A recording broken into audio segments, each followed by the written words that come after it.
You told yourself you don't care, but then someone said something, maybe just a look, maybe just silence, and your mind ran with it for the next 3 hours. Here's the truth nobody wants to say out loud. Caring what people think isn't weakness, it's wiring.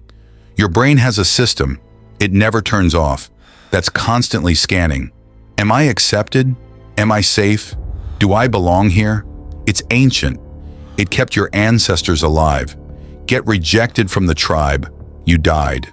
Alone, in the cold. The dangerous part? That system doesn't know the difference between getting exiled from a village and getting left on red. To your nervous system, social rejection and physical danger feel almost identical. So when you refresh their profile for the 4th time, you're not being irrational. You're running a survival check. Your brain is doing exactly what it was built to do. But here's where it gets complicated. Most people try to not care. They fight it. They suppress it. They tell themselves, I don't care, I don't care, I don't care. And the more they fight it, the louder it gets. Psychologists call this the ironic process.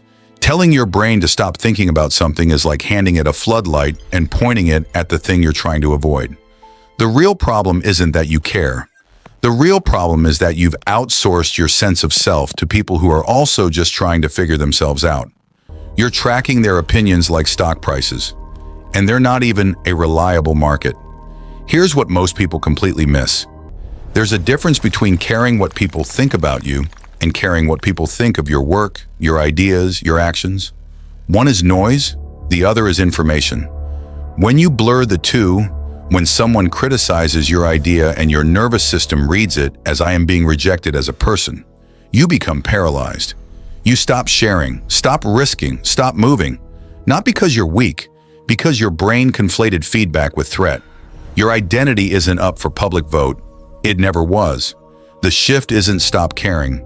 It's stop confusing their perception of you with the truth of you. So here's the question worth sitting with. Whose opinion are you carrying that was never yours to carry?